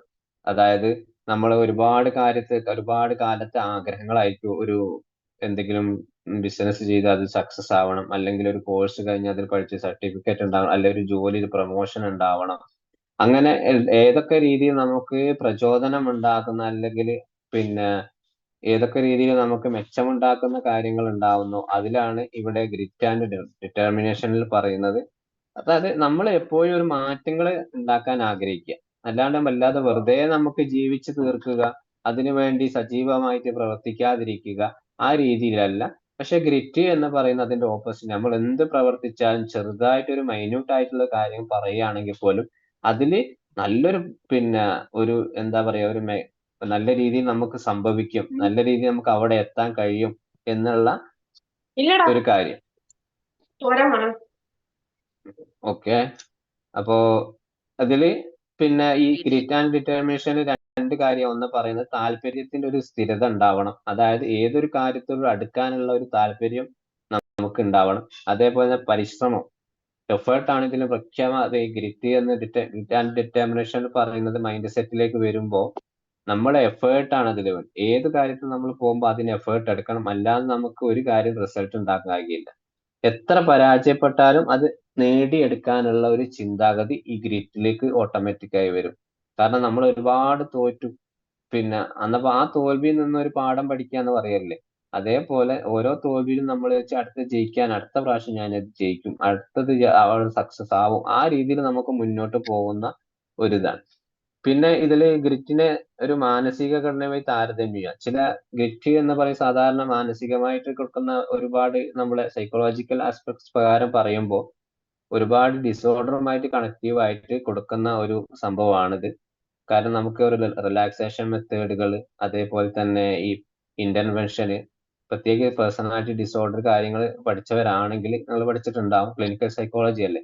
അപ്പൊ അതിന്റെ ഇന്റർവെൻഷൻ ഒക്കെ പറയുന്ന സമയത്ത് ഒരുപാട് നമുക്ക് ഉപയോഗിക്കുന്ന ഒരു വാക്കാണ് ഗ്രിറ്റ് എന്നുള്ളത്. അപ്പൊ അതൊന്നും മറക്കാതിരിക്കുക. പിന്നെ ഇതില് അതപ്പോ ആ കാര്യത്തിൽ നമുക്ക് മൈൻഡ് സെറ്റ് എങ്ങനെ റെഡിയാക്കാന്നുള്ളത് അവിടെ സെറ്റ് ആക്കി കഴിഞ്ഞാൽ മാത്രമേ നമുക്ക് കറക്റ്റ് അതിന്റെ സൊല്യൂഷനിലേക്ക് എത്താൻ കഴിയും. പിന്നെ ഇതിൽ ഗ്രിറ്റിന്റെ ഒരു പ്രധാനമായിട്ടുള്ള കാര്യം ഒരുപാട് കാലമായിട്ട് നമുക്ക് ഹെൽത്തി പരമായിട്ട് നമുക്കൊരു സ്റ്റാമിന ഉണ്ടാക്കി കൊടുക്കാൻ കഴിയും നമ്മുടെ മൈൻഡ് സെറ്റ് മാറുന്നതോടുകൂടി. അതുപോലത്തെ ഒരു ഒരുപാട് നേട്ടങ്ങൾ, ഞാൻ നേരത്തെ പറഞ്ഞതുപോലെ ഒരുപാട് നേട്ടങ്ങൾ ഉണ്ടാക്കാൻ പറ്റുന്ന ഒരു സാഹചര്യമാണ് ഇതിലുള്ളത്. അതുപോലെ തന്നെ പോസിറ്റീവ് റീഎൻഫോഴ്സ്മെന്റ് എന്താണെന്നറിയാം, അത് ഉണ്ടാക്കാൻ പറ്റുന്ന ഒരു സാഹചര്യമാണ് ഗ്രിറ്റിലുള്ളത്. പിന്നെ മിതമായിട്ടുള്ള വെല്ലുവിളി നിറഞ്ഞ ലക്ഷ്യങ്ങൾ, അതായത് ഒരുപാട് വലിയ വലിയ വെല്ലുവിളികളും സ്വീകരിക്കില്ല, എന്നാൽ പോലും ചെറിയ രീതിയിലുള്ള പിന്നെ വെല്ലുവിളികളും ലക്ഷ്യങ്ങളൊക്കെ ഉണ്ടെങ്കിൽ അത് നേടിയെടുക്കാൻ പരമാവധി ശ്രമിക്കും. ഇനിയിപ്പോ അതിൽ നിന്നും ലോസ് ആയാൽ പോലും അത് മുന്നോട്ട് പോകാനുള്ള കാര്യങ്ങളൊക്കെ ഇവർ തന്നെ ചെയ്യും. ഇതാണ് ഒരു ഗ്രിറ്റ് മൈൻഡ് സെറ്റിൽ പറഞ്ഞിട്ടുള്ളത്. ഇതില് രണ്ടാമത്തെ ഒരു പ്രധാനമായിട്ടും പിന്നെ ഡിറ്റർമിനേഷൻ പറയുന്നുണ്ട്. സോറി, ഈ ഡിറ്റർമിനേഷന്റെ കാര്യത്തിൽ പറയുന്നുണ്ട്. പിന്നെ ഡിറ്റർമിനേഷൻ എന്ന് പറഞ്ഞാൽ നമുക്ക് ഉണ്ടാവുന്ന നമ്മളെ കൂട്ടുകെട്ടുകള്, ചുറ്റുപാടിൽ ഉണ്ടാവുന്ന ഫ്രണ്ട് സർക്കിള്, അതിൽ നമുക്ക് മോശമായിട്ടുണ്ടാവുന്ന അനുഭവങ്ങളാണ്. അന്നപ്പോ ആ അനുഭവങ്ങളിൽ നിന്ന് നമുക്ക് എത്രത്തോളം നെഗറ്റീവ് റിസൾട്ട് കിട്ടാത്ത ഒരു അവസ്ഥ. ഇതാണ് ഈ ഗ്രിറ്റും ഡിറ്റർമിനേഷനിലുള്ള ഒരു ഡിഫറൻഷിയേഷൻ വരുന്നത്. അത് എന്താണോ നമുക്ക് നെഗറ്റീവായി, ചിലപ്പോൾ നമുക്ക് ഒരുപാട് കൂട്ടുകാരെ സെലക്ട് ചെയ്യുന്നതിൽ ചിലപ്പോൾ പാളിച്ച പറ്റിയേക്കാം. അപ്പൊ നല്ലവരും ഉണ്ടാവും, പക്ഷെ ഒരാൾ നല്ലവർ ബാക്കി എല്ലാവരും മോശക്കാരാകുമ്പോൾ നമ്മൾ ഓട്ടോമാറ്റിക് അവരിലേക്ക് പോകും. അതാണ് ഈ ഡിറ്റർമിനേഷൻ കാര്യമായിട്ട് പറയുന്നത്. അതിൽ നിന്ന് കിട്ടുന്ന റിസൾട്ട് നമുക്ക് ഒരുപാട് നെഗറ്റീവായി. ഉദാഹരണം പറയാണ്, ഒരാൾ കള്ള് കുടിക്കാത്ത ഒരാള് 10 കള്ള് കുടിക്കുന്നവരെ കൂടെ കൂടി ഓട്ടോമാറ്റിക്കലായി ആവുന്നാണ് ഇതിൽ പറയുന്നത്. പിന്നെ അഥവാ ആയിട്ടില്ലെങ്കിൽ അതിൽ ചില വലിയ മാറ്റങ്ങൾ തന്നെ സംഭവിച്ചിട്ടുണ്ട്, ഗ്രിറ്റിലേക്ക് മാറും എന്നിട്ട് പറയുന്നു. പിന്നെ ഇതില് ഗ്രിറ്റിന്റെ കാര്യത്തിൽ ചില അളവുകൾ പിന്നെ കണക്കാക്കുന്നത്. അളവുകൾ മീൻസ് കുറച്ച് ടൈം എടുത്തിട്ടാണ് എല്ലാ കാര്യങ്ങളും ഗ്രിറ്റിലേക്ക് വരുന്നത്. ഉദാഹരണം, ഒരു പ്രൊജക്ട് എടുക്കുകയാണെങ്കിൽ കുറച്ച് സമയം എടുക്കും, കുറെ പിന്നെ വർഷങ്ങൾ എടുക്കും. വർഷങ്ങളല്ല, കുറെ സമയം എടുക്കും. ഞാനൊരു പ്രൊജക്ട് പ്രസന്റേഷൻ ചെയ്യാൻ പോവുകയാണ്. ആ പ്രസന്റേഷന് പെട്ടെന്ന് ചിലപ്പോൾ ഞാനൊക്കെ ഇന്നലെ മിനിയാന്ന് ക്ലാസ്, നമുക്ക് നാളെ ക്ലാസ് ഉണ്ടെന്ന് പറയുമ്പോൾ ഞാൻ ഉദാഹരണം ഒരു 2 മാസം മുമ്പേ ഇതിന് പ്ലാൻ ചെയ്തിട്ടുണ്ട്, എന്നിട്ട് അതിനെപ്പറ്റി ചിന്തിച്ചുകൊണ്ടിരിക്കും. ഇത് ഒരു നെഗറ്റീവായിട്ട് നമുക്ക് ചിന്തിക്കാം, നല്ലതുമാണ് പഠിക്കാം. പിന്നെ ഇത് പോസിറ്റീവ് ആയിട്ടുള്ള കാര്യങ്ങൾ, കാരണം ഈ സമയത്ത് ഈ പ്രസന്റേഷൻ ഇവർക്ക് പിന്നെ നടത്താൻ കഴിഞ്ഞിട്ടില്ലെങ്കിൽ ആ സമയത്ത് അത് എന്നിട്ടും അവർ അതിനു വേണ്ടി ശ്രമിച്ചുകൊണ്ടിരിക്കുക. പിന്നെ ഏതൊരു കാര്യത്തിനാണ് ഇവര് ഇങ്ങനത്തെ ടീമിൽ, ഗ്രിറ്റുള്ള ടീമിൽ എത്ര ആളുകൾ അവർ ഡീപ്പസ്റ്റ് ആയിട്ട് അതിലേക്ക് ആഴ്ന്നിറങ്ങും. അതായത് ഒരു പ്രൊജക്ട് ചെയ്യുകയാണെങ്കിൽ അത് പൂർണ്ണമായിട്ടും മനസ്സിലാക്കി നല്ല രീതിയിൽ അവർ സബ്മിറ്റ് ചെയ്യാനുള്ള ഒരു ഇത് കാണിക്കും. പിന്നെ ഇവരുമായിട്ടുള്ള നമ്മളൊരു കൂട്ടുകെട്ടുമ്പോൾ, ഇവരുമായിട്ട് ഇങ്ങനത്തെ ആളുകളുമായിട്ട് സംസാരിക്കുമ്പോൾ ബോറടിക്കൂല എന്ന് പറയാം. ചില ആളുകളോട് സംസാരിക്കുമ്പോൾ, ചില ക്ലാസ്സുകൾ ജോയിൻ ചെയ്യുമ്പോൾ ക്ലാസ് തീർന്നത് അറിഞ്ഞില്ല എന്നൊക്കെ പറയാറില്ലേ. ഇങ്ങനത്തെ ഈ ആളുകളാണ് അവരിൽ ഉണ്ടാവുക. അവരോട് നമ്മൾ സംസാരിക്കുമ്പോൾ അവരുടെ ഭാഗത്ത് നിന്ന് നമുക്കൊരു ബോറടി ഉണ്ടാവില്ല. പിന്നെ പിന്നെ വേറെന്താണ്, ഇവര് ഭയങ്കര ഹാർഡ് വർക്കർ ആയിരിക്കും, അതായത് വളരെ രീതിയിൽ പരിശ്രമിക്കുന്നവരായിരിക്കും. പിന്നെ അതേപോലെ തന്നെ പിന്നെ മറ്റുള്ളവരുമായിട്ടുള്ള ആളുകളോട് ഇവരുടെ പെരുമാറ്റം നല്ല രീതിയിലായിരിക്കും. ഏത് കാര്യം അവർ ചെയ്യുകയാണെങ്കിലും പിന്നെ അവര് ഒരു ഇമ്പ്രൂവ്മെന്റ് ഉണ്ടാവുന്നത് വരെ അവര് ആ ജോലി നിർത്തില്ല. കാരണം നമുക്ക് എന്തെങ്കിലും നടക്കില്ല എന്ന് തോന്നിയാൽ നമ്മൾ പലരും അത് സ്റ്റോപ്പ് ചെയ്ത് പോകും. പക്ഷെ ഇങ്ങനത്തെ ആളുകള് ഈ ഗ്ലോബൽ മൈൻഡ് സെറ്റും ഈ ഗ്രിറ്റും കൂടി ഒക്കെ ആഡ് ചെയ്ത് വരുമ്പോൾ ഈ ഗ്രോത്ത് മൈൻഡ് സെറ്റിലുള്ള കൂടുതൽ ആളുകളും ഇവർക്ക് എന്തെങ്കിലും ഒരു ഇമ്പ്രൂവ്മെന്റ്, ഒരു കാര്യം അവർ പുറപ്പെട്ട് കഴിഞ്ഞാൽ അവർ ഇമ്പ്രൂവ്മെന്റ് ഉണ്ടാവുന്നവരെ അവർ അതിൽ ഫോക്കസ് ചെയ്തുകൊണ്ട്. ഇതാണ് പ്രധാനമായിട്ട് ഇതുവരെ പറഞ്ഞ ഗ്രിറ്റ് ആൻഡ് ഡിറ്റർമിനേഷൻ ഞാൻ നേരത്തെ പറഞ്ഞ നെഗറ്റീവ് ആയിട്ടുള്ള കാര്യങ്ങളാണ്. ഗ്രിറ്റ് ആണ് ഇതുവരെ പറഞ്ഞിട്ടുള്ളത്. പിന്നെ ഇതിൽ കുറച്ച് സൈക്കോളജിക്കൽ ക്യാരക്ടറിസ്റ്റിക് ഗ്രിറ്റ് പറയുന്നുണ്ട്. പ്രധാനമായിട്ട് നേരത്തെ പറഞ്ഞ താല്പര്യമുണ്ട്, ഇൻട്രസ്റ്റ് ഉണ്ടാവും. കാരണം അവർ ചെയ്യുന്ന ഒരു പാഷൻ, അവർ ഫോളോ ചെയ്യുന്ന പാഷനിൽ അവർ വളരെ ഇൻട്രസ്റ്റ് ആയിട്ട് മുന്നോട്ട് പോകും. ഉദാഹരണം, പിന്നെ അവർക്ക് എന്താണ് ലക്ഷ്യം എന്നുള്ളത് അവർക്ക് മനസ്സിലാകും. ഉദാഹരണം പറയുകയാണെങ്കിൽ, വർഷങ്ങളോളം നമ്മളെ വീട്ടിൽ വളർത്തിയൊരു പ്രാവിനെ ഒരു സുപ്രഭാതത്തിൽ നമ്മൾ വീട്ടിൽ നിന്ന് തുറന്നു വിടുകയാണെങ്കിൽ, ആ തുറന്നു വിടുകയാണെങ്കിൽ തന്നെ ചിലപ്പോൾ എങ്ങോട്ട് പോവില്ല. പക്ഷെ അത് നമുക്കും അറിയാം പ്രാവ് എങ്ങോട്ട് പോവില്ല. അതേ സമയത്ത് കിലോമീറ്ററുകളോളം നമ്മൾ ആ പ്രാവിനെയും കൊണ്ട് പോകുമ്പോൾ ആ പ്രാവിനെ അവിടെ കൊണ്ടുപോയിട്ട് ഒഴിവാക്കിയിട്ടാല്, തുറന്നു കൊടുത്താൽ ആ പ്രാവ് എന്ത് ചെയ്യും? ഒന്ന് മുകളിലേക്ക് 2 വട്ടം കറങ്ങി തിരിച്ച് നമ്മുടെ വീട്ടിലേക്ക്, നമ്മൾ എത്തുന്നതിന് മുമ്പ് ആ പ്രാവ് ആ വീട്ടിലെത്തും. അതേപോലെയാണ് ഈ ഗ്രിറ്റിലെ മൈൻഡ് സെറ്റ് പറയുന്നത്. എവിടെയാണ് ലക്ഷ്യം എന്നുള്ളത് അവരവിടെ ഒരിക്കലും ഒരുപാട് ദിവസം എടുത്താലും വൈകിയ ടൈം എടുത്താലും അവരെത്തിപ്പെടും എന്നുള്ളതിന്റെ ഒരു തെളിവാണ് ഞാൻ ആ പ്രാവിന്റെ ഒരു ഉദാഹരണം പറഞ്ഞിട്ടുള്ളത്. അതേപോലെ തന്നെ ഇവര് പ്രാക്ടീസ് എപ്പോഴും ചെയ്തുകൊണ്ടിരിക്കും. പിന്നെ ഇവർ ചെയ്യുന്ന എന്ത് പ്രോഗ്രാം ആണെങ്കിലും അതിന്റെ ഉദ്ദേശം ഇവർക്ക് അറിയാം. അതായത് എനിക്കൊരു പ്രൊമോഷന് വേണ്ടിയിട്ടാണ് ഞാൻ ഇതൊക്കെ ചെയ്യുന്നത്. അതായത് നമ്മൾ എന്ത് ചെയ്യുകയാണെങ്കിലും ഇവർക്കൊരു പർപ്പസ് ഉണ്ട്, ആവശ്യം ഉണ്ടാവും, ഞാൻ ഇതിനു വേണ്ടിയിട്ടാണ് ചെയ്യുന്നത്. പിന്നെ അതുപോലെ തന്നെ മെയിൻ ആയിട്ടുള്ള ഒരു പോയിന്റ് ഹോപ്പാണ്. തന്റെ പ്രവർത്തനങ്ങൾ വളരെ കോൺഫിഡന്റ് ആയിട്ട് ആത്മവിശ്വാസത്തോടു കൂടി ഇവർ അതിലേക്ക് ഇറങ്ങി പുറപ്പെടാനും അതിനുവേണ്ടി പ്രവർത്തിക്കാനും ഇവർ വളരെ ഇതിനൊരു കീ പോയിന്റ് ആണ് ഇതുവരെ പറഞ്ഞിട്ടുള്ളത്. പിന്നെ ഇതില് കുറച്ച് മൈൻഡ്ഫുൾനെസ് പറയുന്നുണ്ട്. ഇങ്ങനത്തെ ആളുകൾ മൈൻഡ്ഫുൾനെസ് വളരെ ക്ലീൻ ആയിരിക്കും. കൂടുതലോ കുറവോ അല്ല എന്നുള്ള രീതിയിൽ അവർ നല്ലൊരു ബോധവാന്മാരായിരിക്കും. പിന്നെ ഇങ്ങനത്തെ ചില ആളുകൾ ചില തെറ്റിദ്ധാരണകൾ വന്നിട്ടുണ്ട്. എന്തുകൊണ്ടാണ് ഞാൻ ഇപ്പോൾ എനിക്ക് മാത്രം ഇങ്ങനെ സംഭവിക്കുന്നത്? ചില ആളുകൾ ഉദാഹരണം പറയുകയാണെങ്കിൽ എന്ത് പ്രോഗ്രാം വെച്ചിട്ടാൽ അത് എന്തെങ്കിലും നഷ്ടമോ അല്ലെങ്കിൽ നെഗറ്റീവ് ആയിട്ടുള്ള കാര്യങ്ങളൊക്കെ ഉണ്ടെങ്കിൽ ഇങ്ങനത്തെ ആളുകൾ എന്താ ചെയ്യുക, നമ്മുടെ ഈ ഗ്ലോബൽ മൈൻഡ് സെറ്റിലേക്ക് മാറാത്ത ആളുകളിലേക്ക് ചില പ്രശ്നങ്ങൾ വരും. ഇവർ പറയും, എന്തുകൊണ്ടാണ് എനിക്ക് മാത്രം ഇത് വരുന്നത്, ഞാൻ മാത്രം എന്തുകൊണ്ടാണ് ലോസ് ആവുന്നത്? ആ ചിന്താഗതി ഒരു 10% മാത്രമേ വരാറുള്ളൂ. പക്ഷെ ഇവരെ പ്രവർത്തനം കൂടുതലാകുമ്പോൾ നമുക്ക് അത് ഒരു പോസിറ്റീവ് ഒരു റീഇൻഫോഴ്സ്മെന്റ് തന്നെ വരും എന്നാണ് ഇതിന്റെ കാഴ്ചപ്പാടുള്ളത്. പിന്നെ അടുത്തത് ഒരു മിനിറ്റ്, ഒരു 1 മിനിറ്റ്.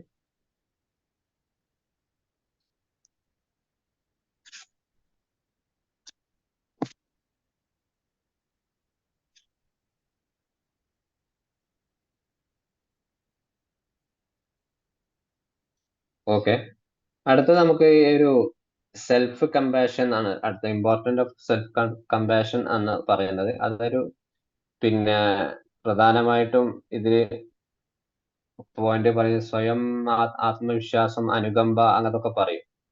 അതിനാണ് ഈ സെൽഫ് കമ്പാഷൻ എന്ന് പറയുന്നത്. പിന്നെ ഇതിൽ പ്രധാനമായിട്ട് സെൽഫ് കമ്പാഷന്റെ ഒരു ചെറിയൊരു പറയുന്നത് പിന്നെ അതേവരെ നമ്മുടെ മാനസികമായിട്ടുള്ള ഒരു ന്യൂട്രീഷൻ, നമ്മൾ എത്രത്തോളം മറ്റുള്ളവരെ കെയർ ചെയ്യുന്നു, അതുപോലെ തന്നെ മെന്റൽ ഹെൽത്തുമായി എത്രത്തോളം റിലേറ്റഡ് ആണ്, വെൽബീയിങ് ആണ്, അതുപോലെ തന്നെ നമുക്ക് എത്രത്തോളം ഇമോഷണൽ ബാലൻസ് ഉണ്ട്, ഇങ്ങനത്തെ കാര്യങ്ങളൊക്കെയാണ് ഈ സെൽഫ് കമ്പാഷനിൽ പറയുന്നത്. എന്താണ് പിന്നെ സെൽഫ് കമ്പാഷൻ നമുക്ക് നോക്കാം. അതായത് നമ്മൾ അനുകമ്പ എന്നൊക്കെ പറയാറില്ലേ.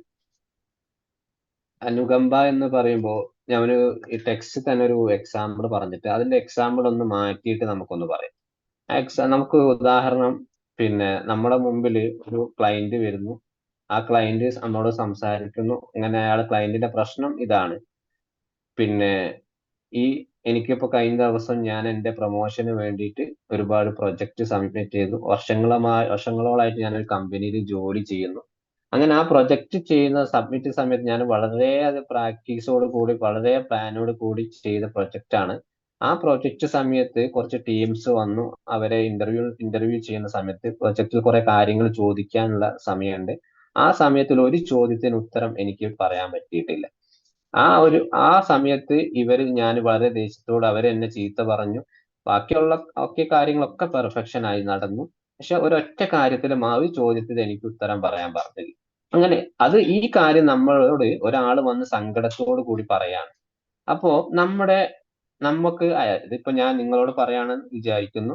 അപ്പൊ നിങ്ങളെ റെസ്പോൺസ് എന്തായിരിക്കും? ആർക്കെങ്കിലും ഒരാൾ പറയും, വളരെ സങ്കടത്തോട് കൂടി ഞാൻ ഒരുപാട് കാലത്തും കമ്പനിക്ക് വേണ്ടി പണിയെടുക്കുന്നു, ചെറിയൊരു മിസ്റ്റേക്കിന് വേണ്ടി കമ്പനി എന്നെ ഒരുപാട് ചീത്ത പറഞ്ഞു, അതൊക്കെ പറഞ്ഞ് സങ്കടത്തോട് കൂടി പറയുമ്പോൾ നമ്മൾ എന്താണ് റെസ്പോൺസ് കൊടുക്കുക? നിങ്ങൾക്ക് ഏത് വേണേ ഇമാജിൻ ചെയ്യാം. ആർക്കെങ്കിലും ഒന്ന് പറയാൻ പറ്റുമോ? എന്തായിരിക്കും അത്? നിങ്ങൾ എങ്ങനെയാണ് അവർക്ക് നമ്മൾ സങ്കടത്തോട് വന്ന് പറയുന്ന ഒരാൾക്ക് റീപ്ലൈ കൊടുക്കുക? അത് ഏത് രീതിയിൽ നമ്മൾ റെസ്പോൺസ് ചെയ്യും?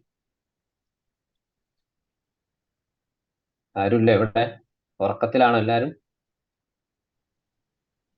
നമ്മൾ ഇത്രയും കാലം നല്ല കമ്മിറ്റ്മെന്റോടെ ചെയ്തു വന്നിട്ടും ഈ ഒരു സമീപനാണ് കമ്പനി നമ്മളോട് ചെയ്യുന്നത് എന്നുള്ള രീതിയിൽ. Anyone else? എന്നിട്ട് നിങ്ങൾ ഇങ്ങനെ ചെയ്തല്ലോ എന്നറിയും. ഓക്കെ, വേറെ ആർക്കെങ്കിലും?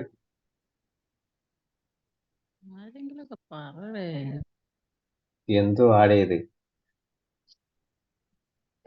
അപ്പോ പറയാം. പിന്നെ നമ്മുടെ എന്താണ്, ഓക്കെ, നമ്മളെ റഫീഖ് സാർ പറഞ്ഞിട്ടുള്ളത് വേറൊരു ആസ്പെക്ട് പ്രകാരമാണ്. നമ്മളിപ്പോ ആലോചിക്കേണ്ടത് നമ്മുടെ മുമ്പിൽ ക്ലയന്റ് ആണ്. എന്തുകൊണ്ട്? അപ്പൊ നമ്മൾ അയാളോട് ചോദിക്കുകയാണ്, ഇത്രയൊക്കെ നിങ്ങൾ കഷ്ടപ്പെട്ട് ചെയ്തിട്ടും നിങ്ങൾക്ക് അവിടെ ആ സമയത്ത് നിങ്ങൾക്ക് ആ ചീത്ത കേട്ടത് വളരെ വിഷമം തോന്നിയോ? അല്ലെങ്കിൽ നിങ്ങൾക്ക് അത്രയും നിങ്ങൾ എഫേർട്ട് എടുത്ത ഒരു കമ്പനിയിൽ നിങ്ങൾ ഇത്രയും കാലം പോയിച്ചത് അവർക്ക് നിങ്ങളെ ഒരു ചെറിയൊരു കാര്യത്തിൽ നിങ്ങളെ മനസ്സിലാക്കാൻ ശ്രമിച്ചില്ലേ? അതേപോലെ നമ്മൾ അവരെ കമ്പനിയെ കുറ്റം പറയലല്ല വേണ്ടത്, അവിടുത്തെ ആളുകളെ മാനേജേഴ്സിനെയും കുറ്റം പറയലല്ലേ വേണ്ടത്. ഇവരെ ഫീലിംഗ് എന്താണുള്ളത്? ഇമോഷൻസ്. ആ ഇമോഷൻസ് മനസ്സിലാക്കി നമ്മൾ അതേപോലെ ഇവർക്ക് റീപ്ലൈ കൊടുക്കുകയാണ്. ഞാനിപ്പോ ചോദിച്ചില്ലേ, നിങ്ങൾ ഇത്രയും കഷ്ടപ്പെട്ട് അവിടെ പോയി ചെയ്തിട്ട് ഒരു ആൻസർ നിങ്ങൾക്ക് പറയാൻ പറ്റുക, അതിൽ നിങ്ങൾക്ക് വളരെ വിഷമം തോന്നിയോ? ആ വിഷമം നിങ്ങൾ വളരെയധികം മാനസികമായിട്ട് അനുഭവിക്കുന്നുണ്ട് എന്നിങ്ങനെയുള്ള ചില ചോദ്യങ്ങൾ. ഈ ഇവിടെയാണ് അനുകമ്പ എന്ന് പറയുന്നത്. അതായത് അയാളുടെ ഇമോഷനെ അതേപോലെ നമ്മൾ ഉള്ളിലേക്ക് ഇറങ്ങി അയാളെ കൂടെ നിന്ന്, അല്ലാണ്ട് നമ്മൾ പിന്നെ ഉപദേശം ചില കേസുകൾ, ഇങ്ങനെ പല കേസുകൾ നമ്മൾ ഈ ഫീൽഡിൽ വർക്ക് ചെയ്യുമ്പോൾ വരും. അതുകൊണ്ടാണ് എനിക്ക് പെട്ടെന്ന് എക്സ്പീരിയൻസ് കൊണ്ടാണ് ഞാൻ പെട്ടെന്ന് ഇത് തന്നെ പറഞ്ഞത്. കാരണം ഈ സമയത്ത് ചില പല ആളുകൾ പറയും നീ എന്തിനാ കമ്പനി തന്നെ ജോലി ചെയ്യുന്ന വേറെ ജോലിക്ക് പോയിക്കാൻ കൂടെ, അല്ലെങ്കിൽ ഒരു ഈ പറഞ്ഞ ഒരു തെറ്റിന് വേണ്ടി തന്നെ ചീത്ത പറഞ്ഞ് ഇട്ട് കളഞ്ഞു പോരുന്നു ഒക്കെ പറഞ്ഞിട്ട് നമുക്ക് പലതരത്തിലുള്ള റീപ്ലൈ കൊടുക്കാം. പക്ഷെ ഇവിടെ പറയുന്നത് ഈ സെൽഫ് കമ്പാഷൻ എന്ന് പറയുമ്പോൾ നമ്മൾ അവരുടെ അനുകമ്പ, അവരുടെ ഉള്ളിലുള്ള എമ്പതി അല്ലെങ്കിൽ അവരുടെ ദയ നമ്മൾ പൂർണ്ണമായും മനസ്സിലാക്കിയിട്ട് അതേപോലെ അവർക്ക് റീപ്ലൈ കൊടുക്കണം. അപ്പൊ എന്താണ്, നമ്മൾ ആ ചോദിച്ച ഒരൊറ്റ ചോദ്യം മതിയാവും, അവർക്ക് ഫുൾ അവ സങ്കടം തീരും, പ്രൊജക്റ്റിന്റെ പ്രശ്നങ്ങളില്ല, ബാക്കിയുള്ള ബുദ്ധിമുട്ടുകളില്ല. അപ്പോൾ ഇതാണ് സെൽഫ് കമ്പാഷനിൽ നമ്മളൊരു ഇമോഷണൽ ആയിട്ട് റെസ്പോൺസ് കൊടുക്കുക എന്നുള്ളത്. അതിൽ ഒരു പിന്നെ പ്രധാനമായിട്ടും ഇതിനൊരു സെൽഫ് കമ്പാഷന്റെ പ്രാക്ടിക്കലായിട്ട് നമ്മൾ ജേണൽ ഒക്കെ എഴുതാൻ പറയും. ഇങ്ങനെ കുറെ കേസിലൊക്കെ വരുമ്പോൾ, അതായത് ജേണൽ എഴുതാൻ പറയുമ്പോൾ പ്രധാനമായിട്ടും യുവർ സെൽഫ് എഴുതാൻ പറയുക, സ്വന്തമായിട്ടുള്ള കാര്യങ്ങളൊക്കെ, സ്വന്തം ലൈഫിൽ കാര്യങ്ങളൊക്കെ എഴുതാൻ പറയുക, ജീവിതത്തിൽ തോന്നിയതുപോലെ കാര്യങ്ങൾ എന്തൊക്കെയാണ് നടന്ന കാര്യങ്ങൾ. പിന്നെ അതുപോലെ സെൽഫ്, സ്വന്തത്തെ കുറിച്ച്, അതായത് ഞാനിപ്പോ ഒരു ഇന്ന ഫീൽഡിൽ വർക്ക് ചെയ്യുന്നു, അതായത് സെൽഫായിട്ട് എന്തെങ്കിലും അതിലുള്ള മെച്ചപ്പെട്ട രീതികൾ, അതേപോലെ തന്നെ പിന്നെ ഈ പറഞ്ഞ നമ്മൾ ഉദാഹരണത്തിലേക്ക് തന്നെ പോവുകയാണെങ്കിൽ അയാൾ 10-25 കൊല്ലം അവിടെ വർക്ക് ചെയ്തു. അപ്പൊ അയാൾക്ക് ഇത്രയും കാലം ഒരു മാനേജറും എന്നോട് അങ്ങനെ പെരുമാറിയിട്ടില്ല. എന്നപ്പോ ഈ ഒരൊറ്റ സംഭവത്തിന് മാത്രം അയാൾക്ക് ഇത്രയും സങ്കടം ഉണ്ടായതിന് മുമ്പൊന്നും അങ്ങനെ അയാൾക്ക് അനുഭവം ഇല്ലാത്തത് കൊണ്ടാണ് ഈ സങ്കടം വന്നിട്ടുള്ളത്. എന്നപ്പോ ആ സങ്കടത്തെ നമ്മൾ മാറ്റാൻ വേണ്ടിയിട്ട് അയാൾ ഇങ്ങനത്തെ ഒരു കേസ് നമ്മുടെ മുമ്പിൽ വരികയാണെങ്കിൽ തന്നെ, പല കേസുകളും വരും, ഇതുപോലത്തെ ഒരു കേസ് വരികയാണെങ്കിൽ തന്നെ അയാൾ പോസിറ്റീവായ നല്ല നല്ല ഒരുപാട് മൊമെന്റ്സുകൾ ഉണ്ടാവും. അതിനാണ് സെൽഫ് ടാക്ക് എന്ന് പറയുന്നത് ഇതില്. അതപ്പോ അത് അയാളെക്കൊണ്ട് പറയിപ്പിക്കുക. അതുപോലെ തന്നെ നമുക്ക് ഈ ഇങ്ങനത്തെ വളരെ അനുകമ്പമായിട്ട് പ്രയാസമായിട്ട് വരുന്ന ആളുകൾ മെഡിറ്റേഷൻ കൊടുക്കാം, അത് മൈൻഡ്ഫുൾനെസ് ടെക്നിക്ക് കൊടുക്കാം, അതുപോലെ തന്നെ റിലാക്സേഷൻ മെത്തേഡുകൾ കൊടുത്തിട്ട് അയാളെ പൂർണ്ണമായിട്ട് നമ്മൾ, അതിപ്പോ ഒരുപാട് കൺസൾട്ടിങ് ഇത് സൈക്കോളജി പഠിക്കണമെന്നില്ല. നമ്മൾ സാധാരണ ചില സങ്കടത്തോടെ ചില ആളുകൾ പറയുമ്പോൾ നമ്മൾ മനസ്സിലാക്കാറില്ല, കേട്ട് നിൽക്കാറില്ല. അതുപോലെ ചെയ്താൽ മതി. അവരെ ഒന്ന് പൂർണ്ണമായി ഇടയ്ക്കിടയ്ക്ക് കാര്യങ്ങൾ ചോദിക്കാണ്ട് പിന്നെ നമുക്ക് അവരെ കാര്യങ്ങൾ ചിലപ്പോൾ നമ്മൾ കൗൺസിലിംഗ് ചെയ്യുമ്പോൾ ആദ്യത്തെ ഒരു മെത്തേഡ് ആക്റ്റീവ് ലിസണിങ് എന്ന് പറയാറില്ല, അതേപോലെ ഒരു ആക്റ്റീവ് ലിസണിങ് ആയിട്ട് കേട്ട് അവരെ ഒന്ന് കണ്ണിലേക്ക് നോക്കി അവരുടെ ഫേസിൽ എക്സ്പ്രഷൻ ഒന്ന് ശ്രദ്ധിച്ചാൽ തന്നെ ഇങ്ങനെയുള്ള ആളുകളെ നമുക്ക് പൂർണ്ണമായും നല്ല രീതിയിൽ അവർ നല്ലൊരു മൈൻഡ്, ആ സ്പോട്ടിൽ ഒരു സിറ്റുവേഷൻ ആണ് അവർ ആ പൂർണ്ണമായിട്ട് ഇമോഷണലാക്കിയ ആ സിറ്റുവേഷനെ നമുക്ക് ഒരൊറ്റ സെക്കൻഡ് കൊണ്ട് മാറ്റിയെടുക്കാൻ കഴിയും. പിന്നെ ഇതിനെക്കുറിച്ച് സെൽഫ് കമ്പാഷന്റെ കുറച്ച് ബെനിഫിറ്റുകൾ ഉണ്ട് ഇതിൽ. ഇങ്ങനത്തെ ഉള്ള ആളുകൾക്ക് കൂടുതലായിട്ട് ഞാൻ നേരത്തെ പറഞ്ഞതുപോലെ സിറ്റുവേഷൻ ആണ് അയാൾ എങ്ങനെ ആക്കിയ ആ ബിഹേവിയർ കൊണ്ടുവന്നിട്ടുള്ളത്. ആ ബിഹേവിയർ കൊണ്ടുവരാതിരിക്കുക, ആ മാറ്റാൻ വേണ്ടി നമ്മൾ അയാൾ അക്കാദമിക് അച്ചീവ്മെന്റുകൾ, അല്ലെങ്കിൽ ജോലിയുള്ള പിന്നെ ഹൈ പ്രൊമോഷൻസുകൾ, പിന്നെ അയാൾ ലൈഫിൽ നേടിയ നല്ല നല്ല നേട്ടങ്ങൾ, ഇതൊക്കെ നമുക്ക് എടുത്തു പറയാം. പിന്നെ ചെറിയ ചെറിയ ഇത് കൂടുതലായിട്ട് അയാൾക്ക് പ്രയാസങ്ങൾ ഉണ്ടാക്കണമെങ്കിൽ ലേണിംഗ് പരമായിട്ടുള്ള അല്ലെങ്കിൽ പുതിയ പുതിയ മൊമെന്റുകൾക്ക് എൻഗേജ്മെന്റ് ആക്കി കൊടുക്കുക. പിന്നെ അതുപോലത്തെ അയാളെ എന്തെങ്കിലും ലീഡർഷിപ്പ് സ്കില്ലുകൾ കൊടുക്കുക. അയാൾ മൊത്തത്തിൽ ഡൗൺ ആയിട്ടുണ്ടെങ്കിൽ അയാളൊന്ന് ആക്റ്റീവ് ആക്കാണ്ട് നമ്മൾ ഗ്രൂപ്പിലൊക്കെ കൂട്ടിയിട്ട് ഒരു ഫാമിലി ആയിട്ടുള്ള ഒരു സെറ്റപ്പിലേക്ക് അവരെ കൊണ്ടുവരിക. പിന്നെ പിന്നെ ഇങ്ങനത്തെ ആളുകൾ കൂടുതലായിട്ട് ഞാൻ നേരത്തെ പറഞ്ഞ ഒരു അഭിപ്രായം നെഗറ്റീവായിട്ട് പറയുന്ന ആളുകൾ ഉണ്ടെങ്കിൽ ആ ആളുകളിൽ നിന്നും മാറ്റി നിർത്താൻ ശ്രമിക്കുക. പിന്നെ ഇതിപ്പോ ആ ജോലി തന്നെ അയാൾക്ക് ഒരൊറ്റ കാലം പ്രശ്നമാണെങ്കിൽ ഇപ്പൊ ആ കമ്പനിയിലുള്ള എല്ലാ ആളുകളും അതിനുശേഷം ഒരേ ആറ്റിറ്റ്യൂഡാണ് ഇയാളോട് കാണിക്കുന്നെങ്കിൽ ആ കമ്പനിയിൽ തൽക്കാലം ഒന്ന് മാറി നിൽക്കാൻ ശ്രമിക്കുക.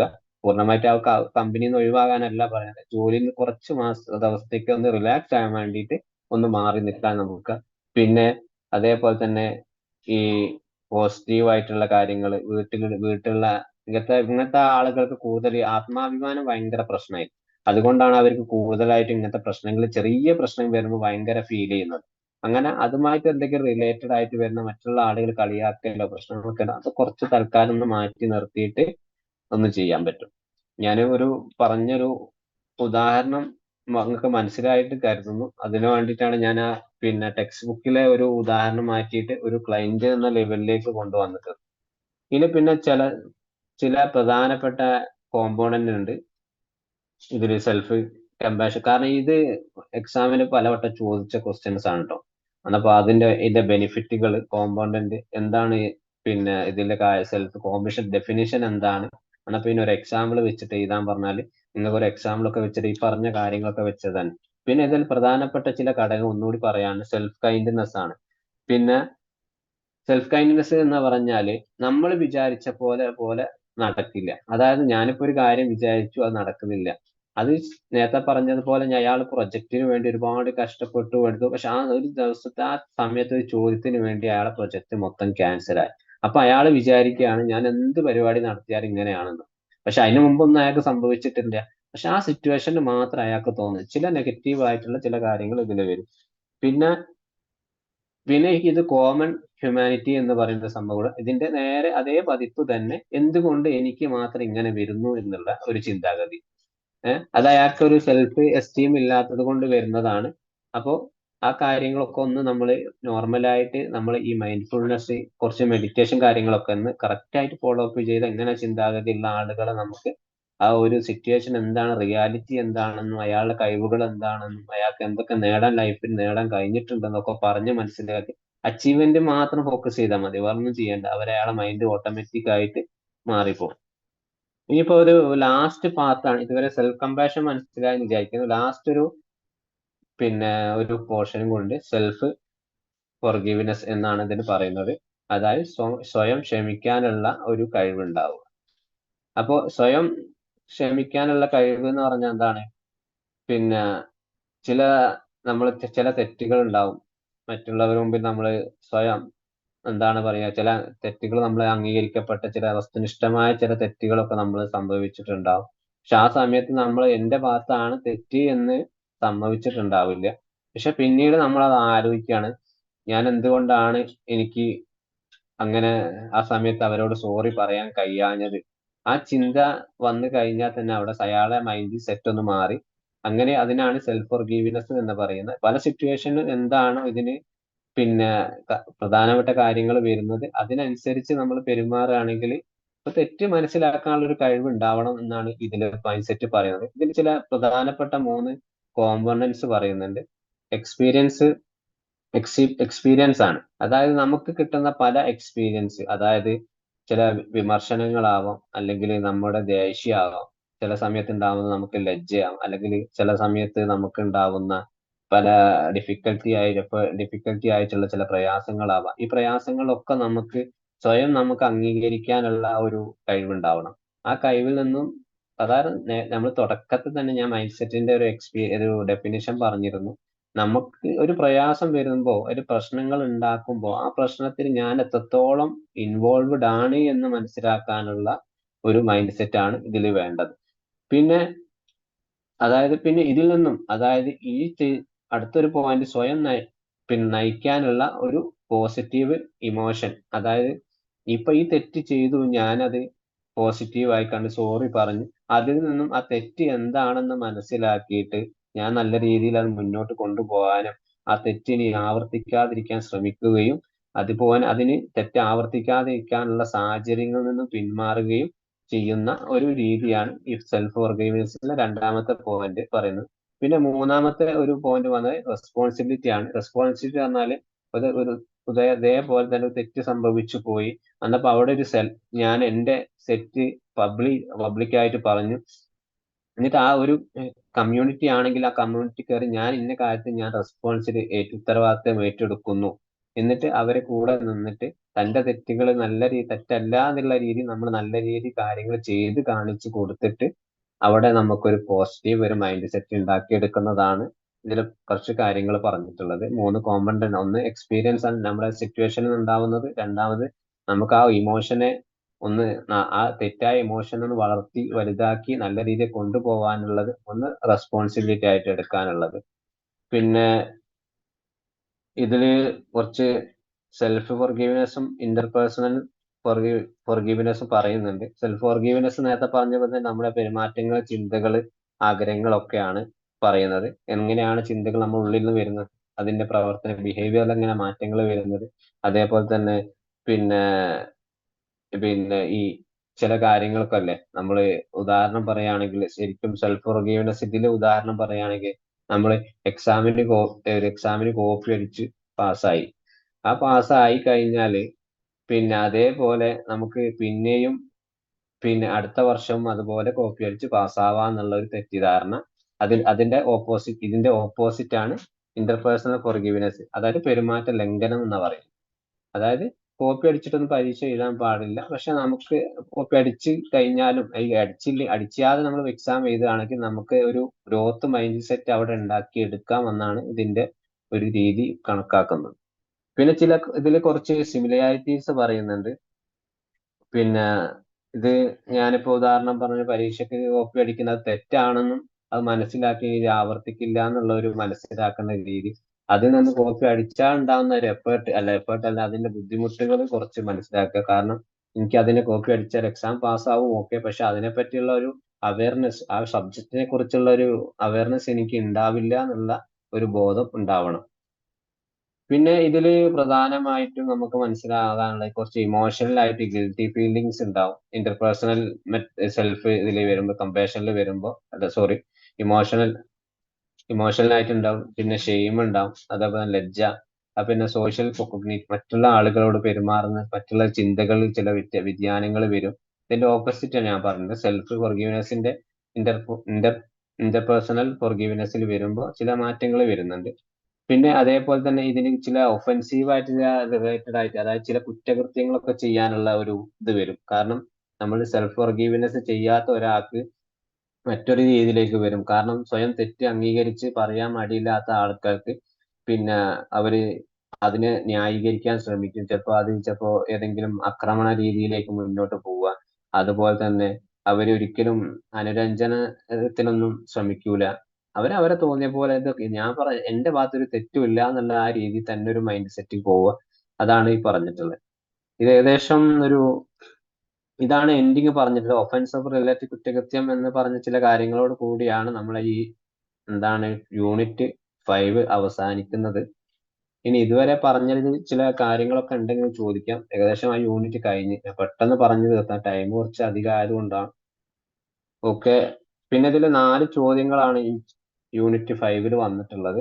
ഒന്ന്, പിന്നെ നമ്മുടെ സെൽഫ് ഫോർഗീവ്നെസ്, അതിന്റെ ഡിഫിക്കൽറ്റി എന്തൊക്കെയാ, പ്രാക്ടിക്കലായിട്ട് നമുക്ക് എന്തൊക്കെ ചെയ്യാന്നുള്ളത്. രണ്ടാമത് മീനിങ് ഓഫ് ഗ്രിറ്റിന്റെ മീനിങ്, അതിന്റെ ക്യാരക്ടേഴ്സ് എന്തൊക്കെയാണെന്നുള്ളതും. പിന്നെ മൂന്നാമത്തെ ഒരു ടൈപ്പ് ഓഫ് മൈൻഡ് സെറ്റിന്റെ കുറെ ടൈപ്പ് പറഞ്ഞിട്ടുണ്ട്. അതിന്റെ കോൺട്രിബ്യൂഷൻ എന്തൊക്കെയാണെന്നും നമ്മൾ തുടക്കത്തിൽ പറഞ്ഞ കുറെ കാര്യങ്ങൾ പറഞ്ഞു. അതേപോലെ പിന്നെ ലാസ്റ്റിൽ ഒരു 4ാമത്തെ ചോദ്യം, പിന്നെ എക്സ്പ്ലെയിൻ ഫോർഗീവ്നെസ് ആൻഡ് റോൾസ്. ഈ ഫോർഗീവിന്റെ ക്ഷമയുടെ പിന്നെ നമ്മളെ അനുകമ്പ കാര്യങ്ങളൊക്കെ പറഞ്ഞില്ലേ, അതുപോലെ ക്ഷമ പറയുന്ന കാര്യങ്ങൾ, അതിന്റെ റോൾസുകൾ എന്തൊക്കെയാണെന്നുള്ളത്. ഈ 4 ചോദ്യങ്ങളാണ് റിപ്പീറ്റഡ് ആയിട്ട് വന്നിട്ടുള്ളത്. ഓക്കെ, എനിവേ നമ്മളെ ആൾക്കാർ